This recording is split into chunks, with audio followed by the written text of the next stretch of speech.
My name is Nicole Hill, and I'm currently a resident of the city of Detroit.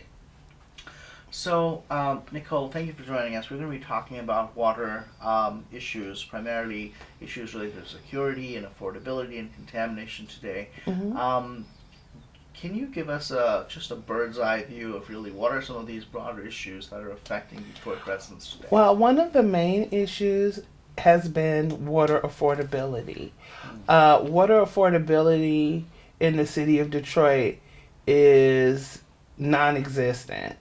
The department has programs that are fall under the heading of assistance, and it should be clear for anyone that assistance and affordability are two very separate entities. Assistance is basically just helping you get your bill under control, but not making it where you can afford to maintain that service. With an affordability plan, people will be able to actually pay their bills and maintain consistent payments on their bill and have consistent service because the water will be affordable. Right now, that's not going on, and despite what the media may project, there are still mass shutoffs going on in the city of Detroit as we speak.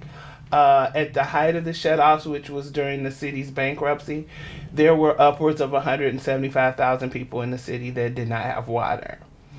And the thing is the water department has not been transparent at all as to how many of those people have gotten their services restored and how many people have continued to live without water or how many people just decided to move out of the city. So right now we're just working to try to get them to be transparent about that. There's been several FOIA acts that's been filed against them, and we're fighting with our legislation at this moment with several bills in the House of Representatives. To one of them revolving around affordability, also the decriminalization of people who either turn their water on or maybe the property owner, if they're a renter, turns their water back on. So that's kind of where we're at the moment. Thank you. Tell us a little bit about yourself. Uh, How did well, you? Yeah, tell me your story. What is the Nicole Hill story? well, let's see. I came up here in 2005. I had lived up here previously off and on. I was a military brat, so we kind of moved quite a bit. And directly prior to returning to Detroit in 2005, I was living in Louisiana, and we experienced Katrina.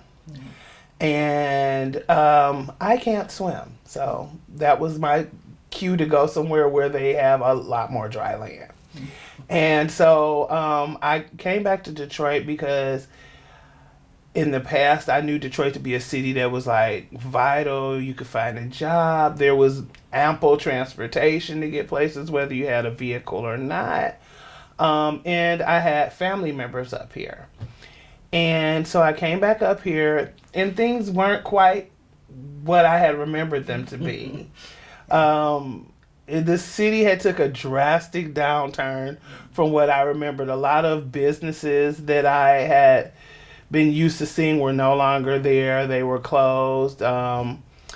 The citizens themselves, their attitudes had changed. Like Detroit was like the lively, cool place to come, and now it just seemed like a depressive graveyard. When was the last time you were here before 2005?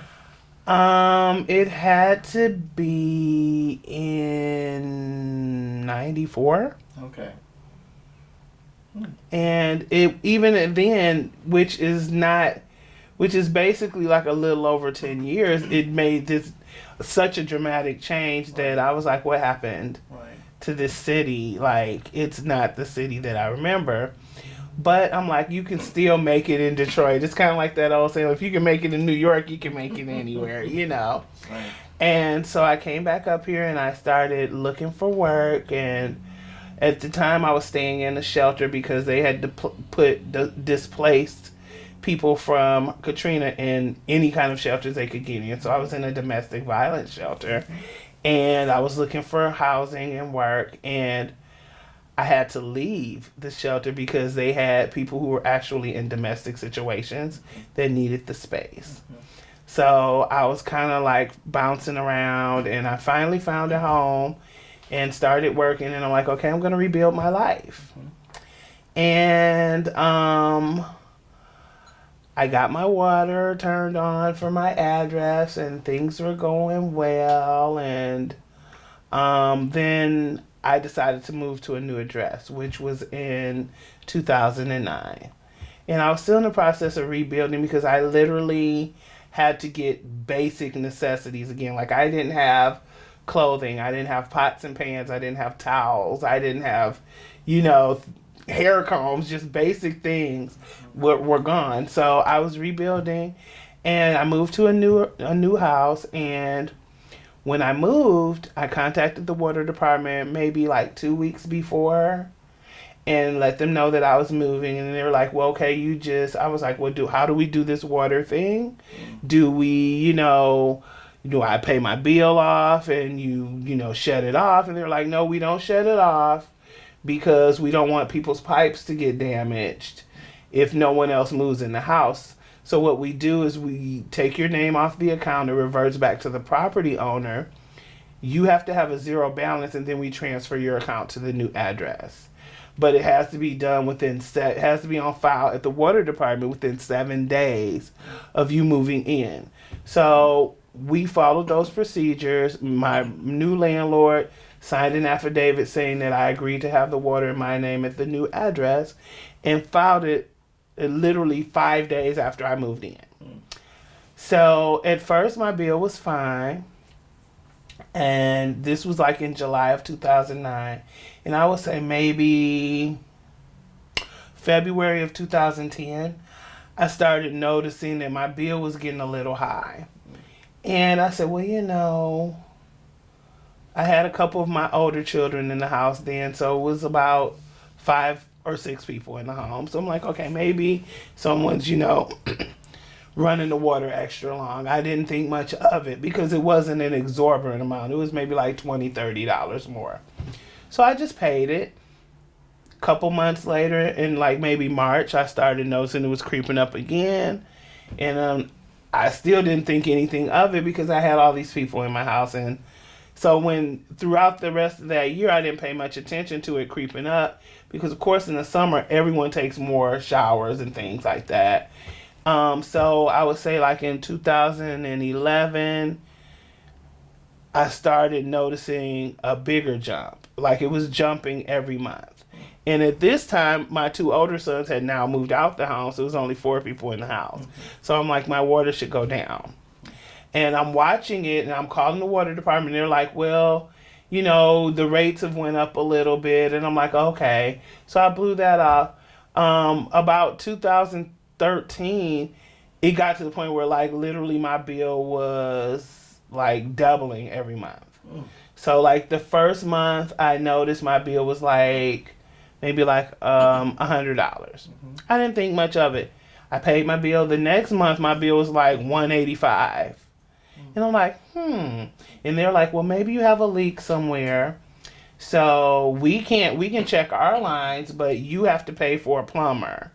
So luckily I knew a plumber. And I had him come out and he checked all my lines. He checked my toilets to make sure that the flushers were working right and there were no leaks in the tanks or the floor or anything. And I had no leaks. Right. And my bill just kept creeping up, and it got to the point where it wasn't just, I'll just pay this extra. It was becoming a struggle to pay the extra. And I kept figuring out, like, how am I going to pay this? This bill just keeps creeping up. And now I'm getting bills of $300 and $400 a month. And ironically, like, just spirit just works in mysterious ways.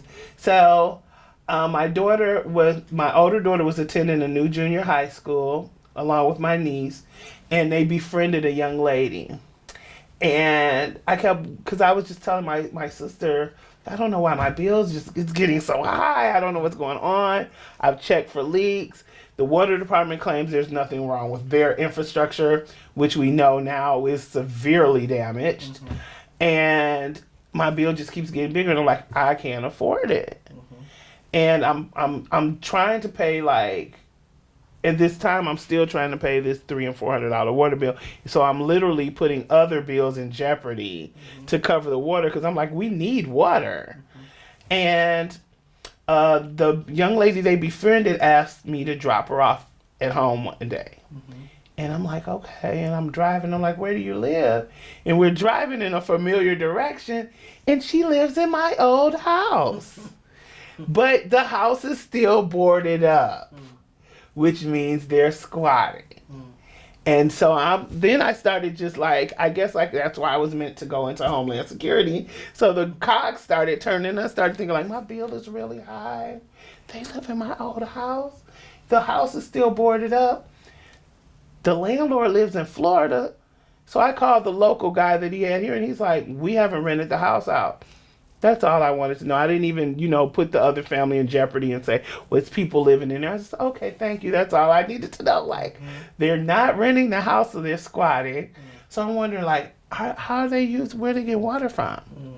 And I just started thinking. And so I started calling the water department and asking them, could they check and see if I had what was being billed for 2 addresses.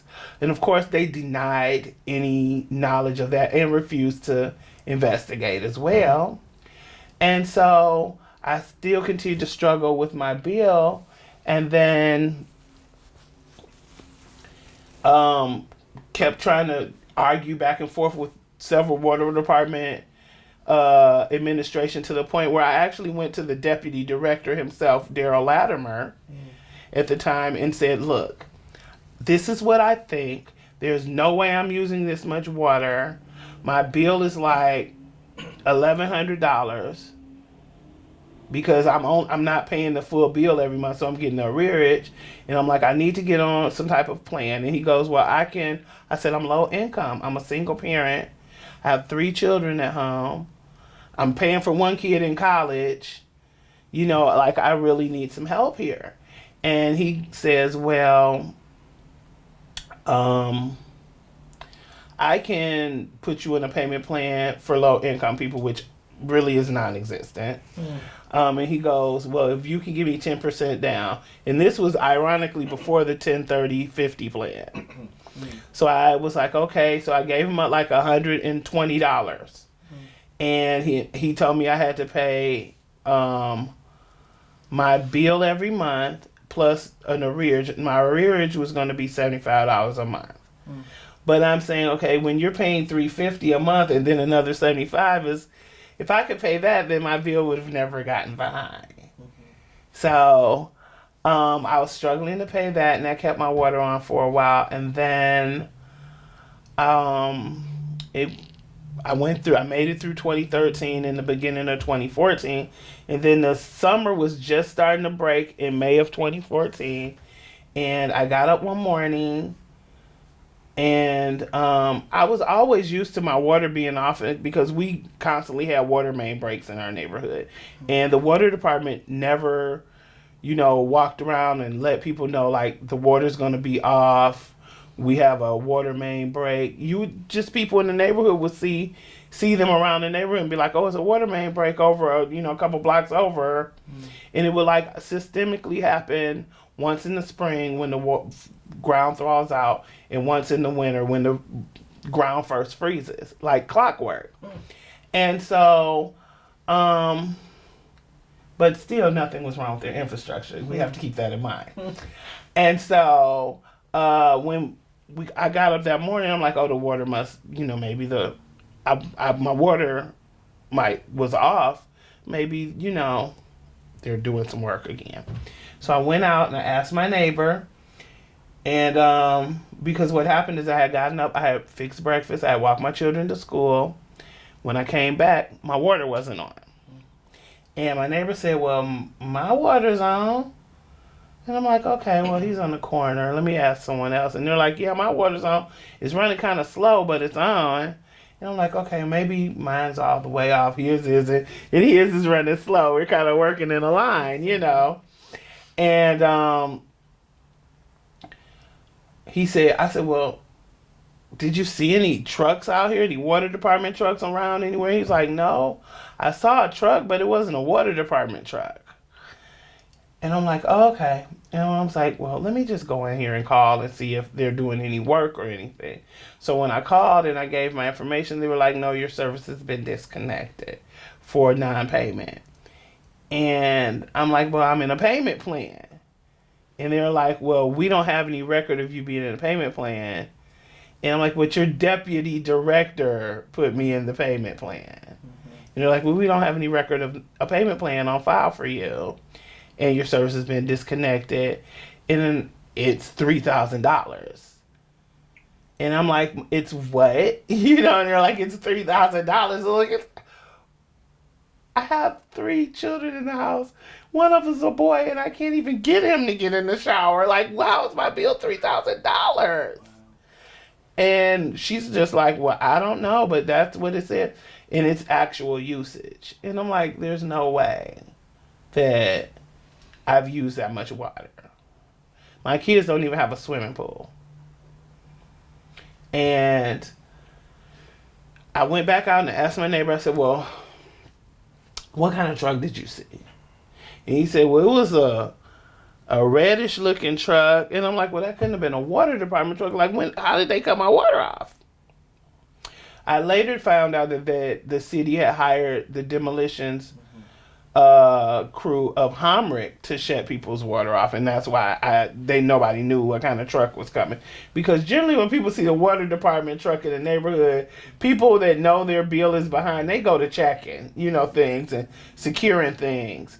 And sometimes if you get a good water department employee, even if they're cutting your water off, they'll allow you to like fill up jugs and fill up your bathtub and things like that. So I immediately just went into like panic mode. Like, I got to do something. I can't live without water. My kids are at school. I need to do something now. And I had to pick up my youngest daughter because she went half a day. So I picked her up and I immediately went to the Department of Human Services. And I explained to them what was going on and that I needed help with my water. And she said, well, they've increased the amount for a state emergency relief. It used to be $150. Now they pay $175. And I'm like, okay. And I'm thinking like, they just said $3,000. So we're going to see what this is going to do. And she called and they were explaining things to her. And I told her how much my bill was. And her eyes went to like Japanese anime characters' eyes. And she was like, there's no way you could have used that much. You must not have paid a water bill in over 2 or 3 years. There's no way. And I'm like, I have been paying on it, and I was on a payment plan, and I was paying this amount. And she's like, it has to be an error. And literally when she called them, they go, oh, well, her bill. She said, well, how much is her bill? Because we're trying to make, SER payment and on it. And she goes, it's $5,000. So then she's looking at me like, you just told me it was $3.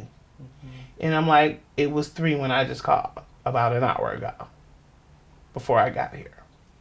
And she goes, well, they're telling me that your bill is now $5,000.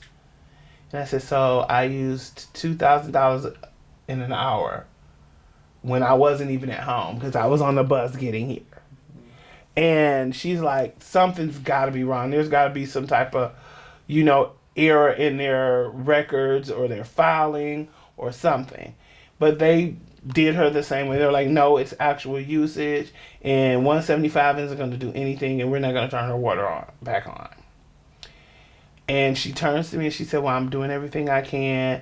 Maybe there's some other agencies you can contact, but I do have to let you know by law with my then, I think, 6.5-year-old, almost 7-year-old daughter sitting there, that it's grounds for removal of your children from your home. And so my daughter just burst into tears, and I just got up and left. And she's like, wait, I didn't get the paperwork for you. I'm like, I gotta go. Because I'm not gonna sit here while you call protection services to come get my kid. It's not gonna happen. So I left, and I just was like walking, and my mind was going. And a neighbor of mine who lived around the corner was like, had been calling me, and my mind was racing, so I didn't even hear her. And she finally got my attention. She asked me what was going on. And I told her, and she's like, well, your son can stay around here because I got a boy. You don't have to worry about that. I'll pick him up from school. He'll have fun over here. We'll figure out somewhere for the girls to go. So I called one of my aunts who's like kind of elderly.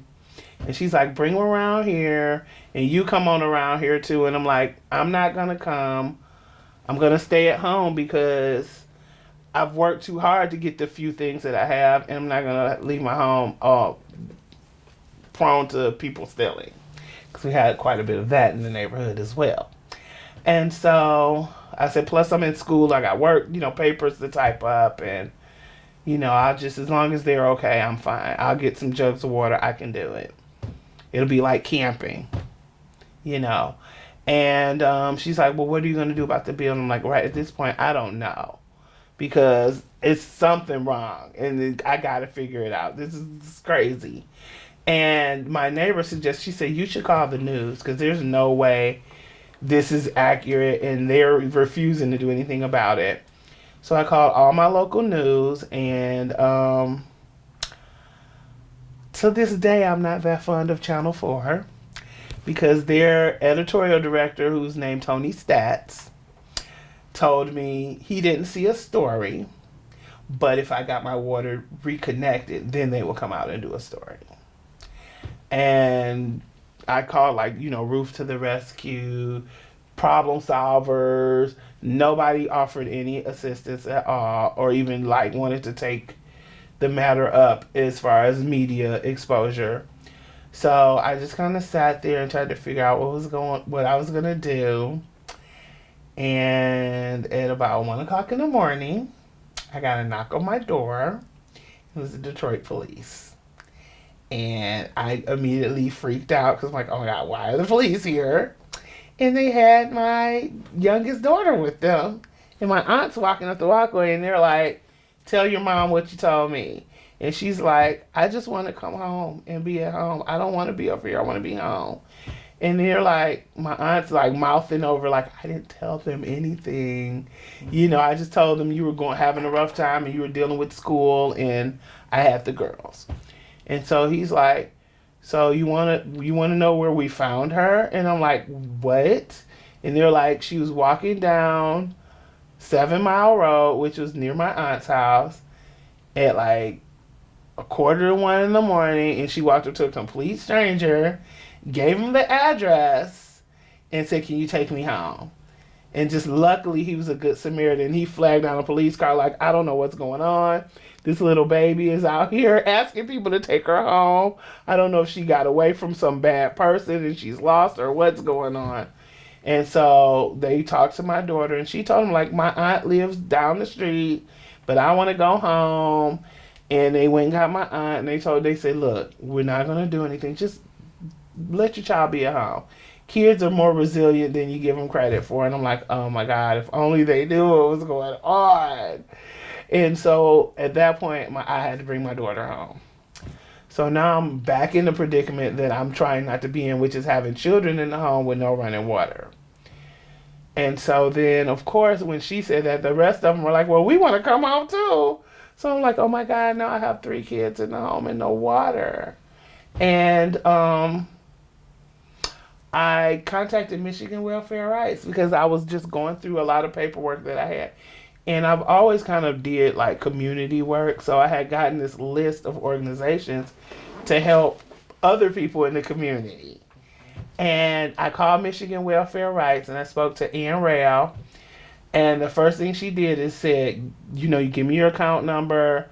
Let me calculate how, because there's no way your bills is high unless you were not paying it. And let me see what I can do. This was right in the beginning of the bankruptcy hearing had started. And then shortly after that, Daryl Latimer had got on TV on Channel 2, I think it was Rip It Up, and stated that they were just doing these mass shutoffs because they were unaware of who chose not to pay their bill and who just didn't have the ability to pay their bill. And that he felt like a lot of people were busy buying their kids designer shoes and expensive cell phones and having cable TV, and that's why they didn't pay their bill. And I'm thinking nobody in my house has a phone but me. My son pays for it. We don't even own a television. and my kids wear whatever gym shoes I get them. And he said, well, if they contact me, I'll help them. So Ann investigated and found out that in a 2-year period from May 2012 to May 2014, just that 2-year chunk, from that time to them shutting my water off, I had paid the water department $2,895 in water bills. Mm-hmm. But yet, they still said I had a $5,000 water bill. So when she contacted me, she said, so originally her bill must have been like $7,000 or $8,000, right? Mm-hmm. And they're like, no. And it was like, okay, well, if she's paid you $2,895 in the last 2 years, how's her water bill $5,000? And they couldn't explain it either. So I then got contacted by Miss Alice Jennings, and she asked me would I be willing to be one of the plaintiffs in the Lida case. So I agreed to that, and I started sitting in on the bankruptcy hearings. And one time... what case? I'm sorry. The Lida case. It's the Lida against the Water Department of Water and Detroit Water and Sewage Department. Can we stop? We're going to stop for 1 moment. Okay. And then the case, yeah. You were talking about the Alice Jennings contacting you for the Lida case. Yes. And the Lida case was a group of regular residents of the city of Detroit that had been dramatically affected. I mean, all the citizens that had their water shut off were affected. Mm. But these were people who had incidents like me where they were saying they were in the upwards of the thousands or tens of thousands for their water bills. Mm. And I got involved with that. I started sitting in on the bankruptcy hearing, and it allowed me to hear the utter stupidity that could actually come out of people's mouths. So I always use this analogy for Sue McCormick, who was the then director. I use the analogy of, as a parent, I'm not going to know everything that my kids are doing. I realize that. But I will know what they're doing while they're in my household. My thing is, how are you the director of the water department? And every question that was posed to you, you had no answer for it. They posed the question of how many people are shut off. I have no knowledge. How many of the homes you shut off are occupied? I have no knowledge. How many have children in it? No knowledge. Elderly? No knowledge. Disabled? No knowledge. How many of those could be errors? No knowledge. You have no knowledge of anything, but you're running the water department. And I was just appalled by that. And so after Daryl Latimer had made a statement on Channel 2, Ann caught him in the hallway one day and said, hey, remember you said you'd help people if they come to you? Well, I got somebody for you and she needs some help. Mm-hmm. And by that time, my water had been off for probably a month, a little over a month, because we were going into mid-June at that time. So it was probably a little over a month. And this was 2013? 2014. 2014. And it was a very hot summer. Yeah. Very hot summer. Mm-hmm. And it also appalled me about my community as well, because I don't just, display my business out there, but it was obvious that something was going on, because even people who drink bottled water do not generally come back and forth into their home with 2.5-gallon jugs of water. People see me coming in with multiple large jugs of water. Not one person directly in my neighborhood, which many of them I had helped them with their issues by referring them to organizations or, having them, referring them to people that I knew, offered and said, well, you can come over here and get some water, or your kids can come over here and take a shower, or we'll wash a load of clothing. I got no assistance at all. I literally got assistance from someone who at the time was dealing with foreclosure because of a water bill, that lived maybe about 6 miles away and would come and get me. And they were like, shoot, my house is getting foreclosed. You might as well come over here and get water. Like, it's free water. Just come get water, because it's going to be added in the foreclosure anyway. So I would come over there and refill my jugs, take a shower, wash clothes, things like that. So that's kind of like how I survived, and I learned, as horrifying as it sounds, I learned how to recycle water, which people always go, well, like, how do you recycle water? So what you do when your water is shut off is the first thing you learn to do is stop cooking anything that would require the water to evaporate, because that's wasting it. You can't get another use out of it. So you won't, cook stuff like rice or potatoes or things like that where the water would evaporate. So then when you cook things that the water doesn't evaporate from, like boiling something, you save that water to flush your toilet. Or if you wash dishes, you save that water to flush your toilet. So you really change like your eating habits, and it becomes to a point where you kind of eating unhealthy, because the easiest way to conserve water is to cook things that are all fried. So you don't have to boil or broil anything or use water. So you learn how to do that. You learn how to, and you literally flush your toilet like once a day. So it gets pretty bad. Didn't help that me and my son had asthma, so because we used a lot of cleaners in place of water. And ironically, you find out that human bodily fluids have quite a bit of ammonia in them when you pour bleach in your toilet. So you find out that you have to clear the house out when you pour the bleach in the toilet to flush the toilet to keep down germs. So that's kind of like how you live without water. You don't drink. The last thing you do is think about drinking water, because you first of all don't want to have to go to the bathroom, and you can't get another use out of it once you drink it. So you just literally force yourself into dehydration. And then as a parent, you make the choice, well, if water's going to get drank, I'm going to leave it for the kids to drink. I'm not going to drink any water. I'll just let the kids drink water. It's summer, it's hot. Let them have the water. And that's kind of how I lived through that summer until July 14th. And that's how long it took Daryl Latimer to decide that he was going to help me get my water turned back on. And so he gave me a call one day and he said, well, Miss Hill, how much can you pay? And Ann said, don't tell him how much you can pay. Tell him you can pay like $50 a month.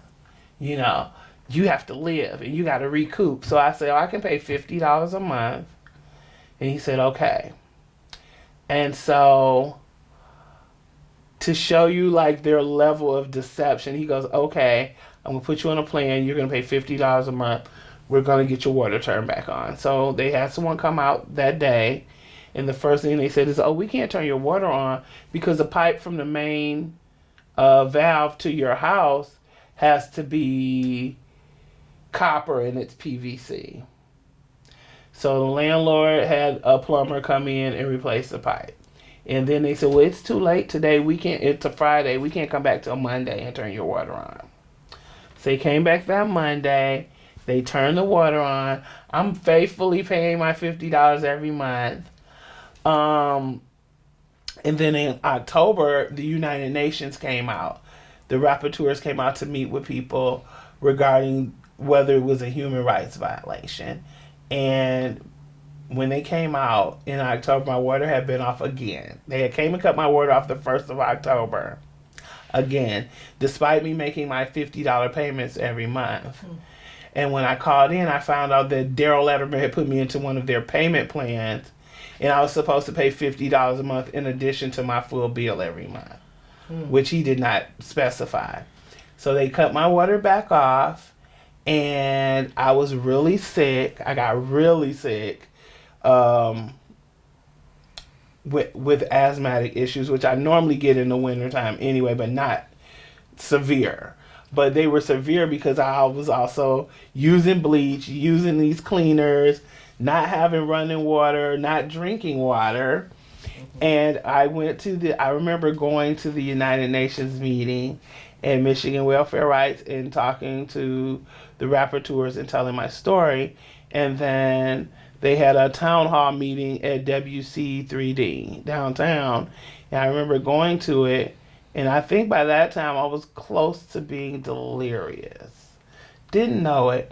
But I knew that like my brain was kind of scattered, and I would be hot one minute and cold one minute, and I was shaking and I was sweating, and I was like, I just got to get through this. This is important. I got to let John Conyers and all these people know what's going on so they can do something about it. And I probably needed to be in the hospital at that point. So I got through that. I made my speech. I went home. And at like 4 o'clock that morning, I could not take it anymore. Like I woke up cold, hot, sweating, nauseous, everything that could possibly go wrong. And I told my daughter, I said, well, I'm going to go to the hospital. I don't think I can do it. You know, you guys will have to go to school today. And she's like, yeah, she's happy. You know, she gets to go back to sleep. And I went to the hospital and they had no idea what was wrong with me. Initially, they thought I had the enterovirus because that was going around. And a lot of children were getting it. And they were like, well, you have kids and you volunteer at school and things like that. You could have been exposed to it. So they quarantined me. And people came in my room with hazmat suits on. And I didn't know what was wrong with me. They were giving me all these antibiotics. And there was a nurse there that had worked with my mom when she was a nurse. Why is she still there? I don't know. They should be retired by now. And she was like, well, what is really going on? Like, are you telling them everything? Because they just constantly running all these tests. And what scared me is she told me, she said, they're getting ready to do a lower lumbar tap on you. And she's like, you don't want them to do a spinal tap on you. That's not comfortable at all. And I said, well, the only thing I can think of is my water's off. And she's like, your water is off. And she's like, how long has your water been off? And I said, almost about 3 weeks. And she goes, so how were you feeling before that? And I was like, oh, I was all right. And she was like, okay. She's like, I'm going to let the doctor know that you might have been in an area where you didn't have clean running water. I'm not going to tell them your water's off because I don't want the kids to get taken. But they told them that, and then that compiled with my compromised lungs already. And they discovered that I had contracted bacterial pneumonia. And so I stayed in the hospital literally for like 2 weeks, and my water was off. And my older kids were trying to take care of my younger kids, but they didn't really have a place. They weren't staying in houses. Like, most of them were on campus. So like, when my daughter had snuck my youngest daughter down here into her dorm on campus, my son had took the other two. He was on campus at University of Michigan. So now I have one kid down here and 2 kids in Ann Arbor, and I'm in the hospital. But that's the only thing they could think of to do to make sure that they weren't where they would be with no water. And so Miss Jennings would never, and my dear Mama Lila would never admit this. She took it to her grave. But they called and they were checking on me in the hospital, and they were like, we can't let you go back to that house with no water. And I know in my heart they'll never admit it, but those two got together and they got me on a senior payment plan. This is how I know Mama Lila had some doing, because it was a seniors payment plan that they put me on, and her and Miss Jennings paid enough for my water to get turned back on. And I know they did. They'll never admit it ever, but they did. And so they got my water back on, and I continued to try to pay it, and I could afford to pay the amount that I was paying. And through the investigation, mostly of my own that I investigated, in the few workers at the water department that actually do their job, I discovered that this whole time I had been being billed for water at my previous address too, where somebody was squatting. So I was paying for their water bill too. And because that bill was older, the payments I would make, they would take and put it on that bill instead of on my bill, which was making my bill increase. So they were doing that. I even found out that someone had water in my name on the east side of Detroit, which I've never lived on. So it was a lot of errors. And what the thing is, when it was brought to their attention, they still refused to do anything about it. I also discovered that like the water department was very deceptive within themselves. At one point, Miss Jennings had suggested they pull my meter, and they pulled my meter. They set up an appointment. I never set up an appointment. They told me, well, we're coming to pull your meter out. We're calling to confirm that Nicole Hill called in. And I'm like, I didn't call in yet. Miss Jennings had just told me to call in. So they already took it upon themselves to just decide to do it without my knowledge. And so when they came and pulled the meter, they told me they never did the diagnostic check on it. We never got results of that. And they told me that the only way I could get my service back on was to get the smart meter.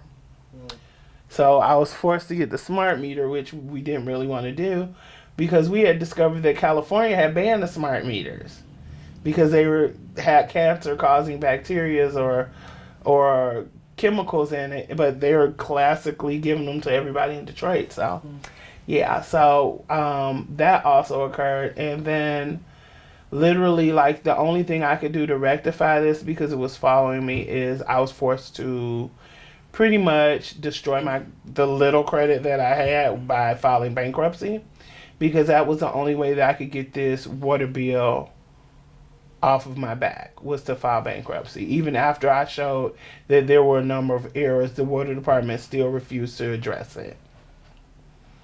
So I ended up filing bankruptcy and that got the water bill off of my credit. And then I moved to the address where I'm at now and I don't pay water. The landlord does. So it's included in my rent, which is really good. But the thing is that ironically, despite the fact of me moving and filing bankruptcy and clearing the bill, someone moved into my old house once again. And I keep getting a bill every month for the past year and a half that says I owe $148 for water at my old address. Even though I haven't lived there and I wasn't there the date that the billing cycle was. So they're still making those errors and they don't seem to worry about it. And I just keep letting the bill come and just don't pay it because it's not my bill. And I've tried to call the water department and explain to them like, well, this is the date that I moved out of the residence. This is the date that the billing cycle is for.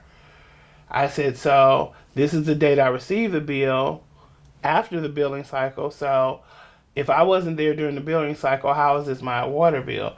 Either someone had moved in the house and assumed the water was already on, or someone was squatting before an actual tenant moved in. Either way it goes, this is not my water bill. And they're like, well, I don't know what to tell you. It's coming in your name.